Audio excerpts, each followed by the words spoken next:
Quand quelqu'un me dit que maintenant il est rentable, je lui dis toujours « et maintenant ? C'est quoi ta stratégie pour tenir sur le long terme ?» Parce que les constats sont édifiants. La durée de vie d'un trader rentable, trader en banque d'investissement, 5 à 10 ans. Trader en hedge fund, 5 à 15 ans. Trader indépendant, bon, en général, au bout de 2 ans, 90% sont déjà partis. Mais, c'est là qu'il faut être rassurant, il y a des traders rentables qui durent plusieurs décennies, qui surpassent largement la durée de vie des traders en banque ou en hedge fund. Pourquoi ? Tout simplement. Vous n'avez pas besoin de suivre des règles précises, comme c'est le cas dans les banques, pas besoin d'avoir des objectifs précis et pas de pression des supérieurs derrière. Donc forcément, quand justement vous adoptez une stratégie qui vous permet de tenir sur le long terme, vous pouvez tenir des décennies. Ça, c'est réel. Mais la plupart, en fait, des traders indépendants ne trouvent jamais cette stratégie, et c'est dans cette vidéo qu'on va en parler, de comment tenir sur le long terme. Et là, finalement, je m'adresse aux traders rentables. Parce que si vous n'êtes pas rentable, finalement, ça ne vous concerne même pas, cette vidéo. Parce que c'est des problèmes que seuls les traders rentables peuvent vraiment comprendre, ou j'espère pour eux qu'ils comprendront. Moi, j'ai vu un paquet dans ma carrière de traders qui étaient rentables, qui ont arrêté parce qu'ils en pouvaient plus. Donc c'est quand même pas une situation intéressante. Vous avez réussi à être rentable, finalement, c'est pour tenir 2-3 ans, ça sert à quoi ? Ça sert à rien. Il y en a qui tirent 2-3 ans, 4 ans, 5 ans, alors qu'ils sont rentables. Ben, le stress. Une stratégie lassante, même une stratégie qui peut ne plus marcher. Parce qu'il y en a, ils ont eu un peu de la chance, ça a duré, au bout d'un moment ça dure plus, ou alors ils ont perdu en discipline, parce qu'avec le temps, ils ont fait de l'argent, ils ont commencé à voyager, etc.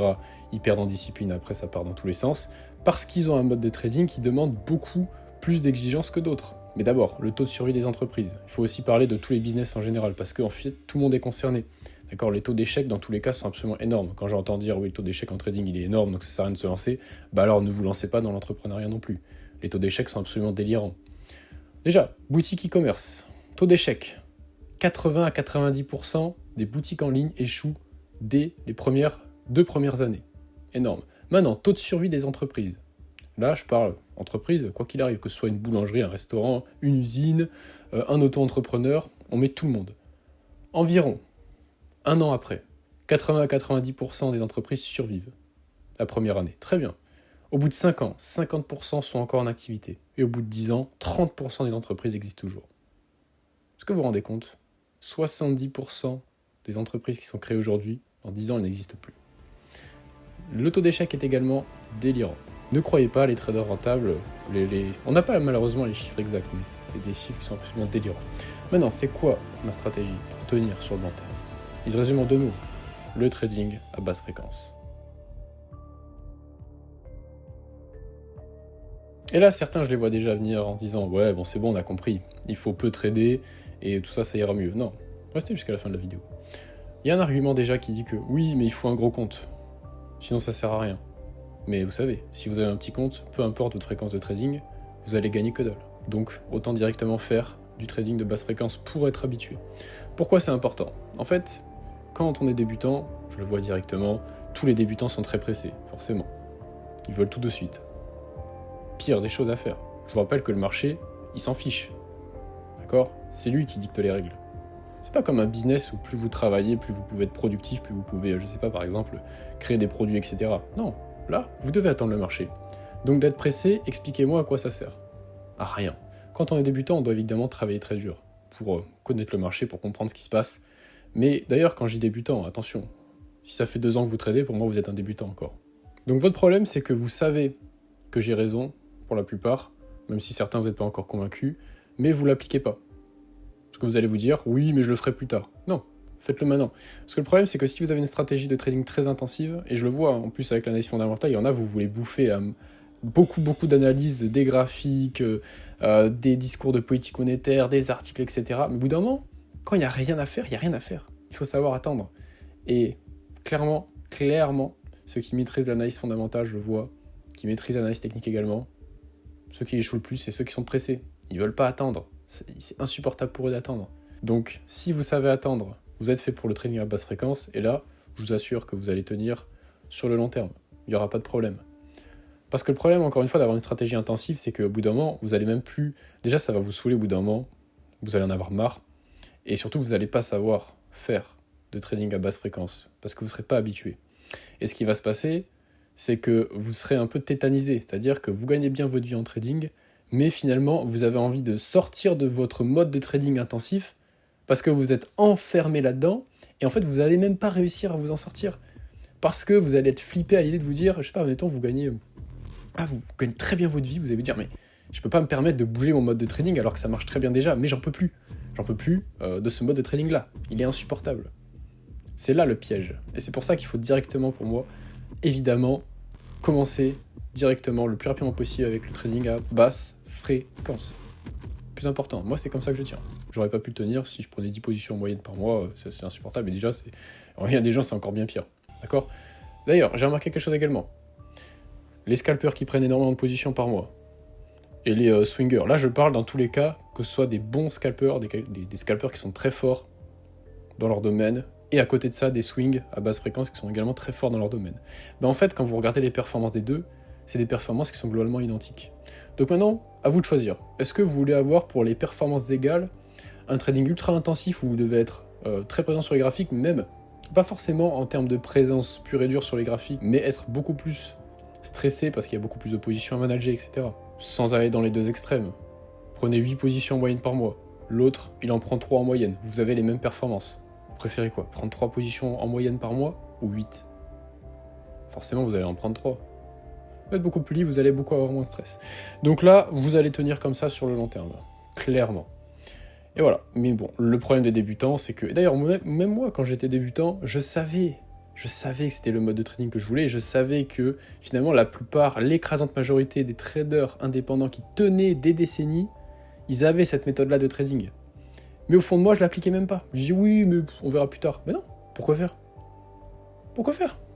Je compte dans tous les cas avoir ce mode de trading-là, donc pourquoi ne pas l'appliquer directement ? C'est débile.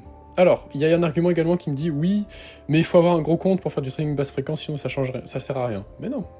Encore une fois, c'est un argument bidon. Si vous avez un petit compte, dans tous les cas, vous allez gagner que dalle. Dans tous les cas.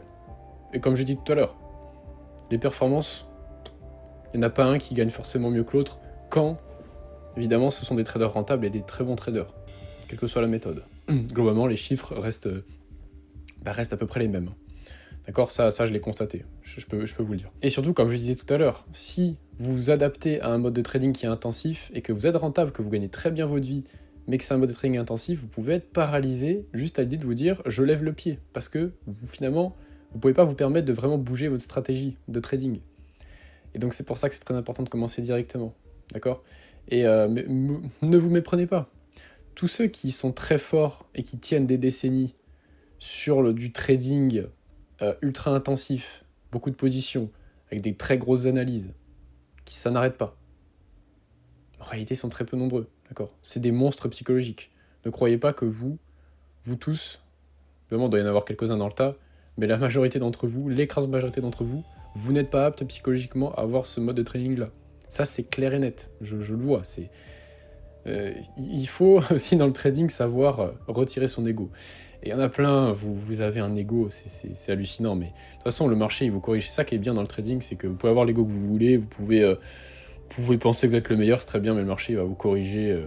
Voilà, ça c'est très bien. Pour moi, le marché, il nous remet rapidement sur la bonne trajectoire. Ça, c'est bien. Maintenant, il y en a, ils veulent toujours pas comprendre. Il y en a, ils prennent extrêmement cher pendant des années. Ils font toujours la même chose pendant des années, ça marche pas. Ils se posent aucune question. Ils disent pas « Ah, peut-être qu'il faudrait que je change ma manière de trader. » Non. Il y en a, ils se remettent jamais en question. Après, ça, c'est tant pis pour vous. Maintenant, voilà.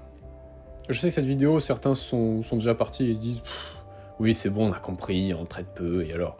Voilà. Mais vous l'appliquez pas. Après, ne venez pas me voir en me disant « Je comprends pas, j'ai du mal, je suis à break-even, ou alors je suis légèrement en perte, ça avance pas, ça fait un an que je suis comme ça. » Ben oui, mais à un moment donné, si vous appliquez pas. En tout cas, moi, je suis pas en train de dire que j'ai la science infuse. En attendant, c'est un constat. Tous ceux que je vois qui tiennent dans le temps en trader rentable, ils ont tous de la basse fréquence. C'est très, très, très, très, très rare de voir du trading intensif qui dure. Je le dis. Donc en fait, étant donné que le trading, c'est qu'une question de probabilité, mais de toute façon, plein de choses dans la vie, c'est qu'une question de probabilité, pourquoi vous mettez pas les probabilités avec vous au maximum pour durer ? Ça ne sert à rien de vous casser la tête à essayer de devenir rentable pour tenir 3 ans, 5 ans. Ça te sert à quoi ? Ça ne sert à rien. Inutile. Donc maintenant, c'est à vous de voir si vous choisissez la liberté ou pas. Voilà. En tout cas, moi, c'est mon secret pour tenir. Et oui, c'est très très dur. D'accord, c'est très très dur au début de se lancer là-dedans. Au bout d'un moment, on est habitué. Il n'y a pas de problème. Surtout quand vous avez des comptes assez conséquents, et même sur des profils, sans forcément aller sur des comptes réels. Quand vous avez des propres firmes intéressantes, vous allez voir, hein, ça va pas vous affoler de peu trader. Hein. Quand vous allez prendre des bons trades, vous allez voir les chiffres, vous allez faire « ouais, c'est bon, j'ai pas besoin de me fatiguer beaucoup plus que ça ». Oui, exactement. Exactement. Maintenant, c'est très compliqué au début de commencer parce que forcément, il faut s'autodiscipliner à faire attention au graphique. C'est pour ça aussi que je dis toujours, faites des activités à côté. Mais peu importe ce que c'est comme activité, que ce soit professionnel, ce que vous voulez. Mais il faut surtout pas que l'ennui vous rattrape. Surtout pas. Vous avez beaucoup de temps pour vous, vous l'avez voulu, donc maintenant assumez d'avoir du temps pour vous. C'est quand même incroyable de voir des traders qui te disent « je veux faire du trading parce que j'aime ça et parce que je veux la liberté », mais finalement, vous leur donnez la liberté, ils sont là « ah, je sais pas quoi faire, je suis devant les graphiques, je force des positions ». À un moment donné, faut être sérieux. Je sais pas. Bref, écoutez, ça va être très dur au début pour vous de pas overtrader, mais vous allez vous adapter. Et puis ceux qui sont toujours pas convaincus par ça, bah écoutez, tant pis pour vous, hein, continuez d'avoir un trading intensif et puis on verra combien de temps vous allez tenir. Merci beaucoup d'avoir suivi cette vidéo.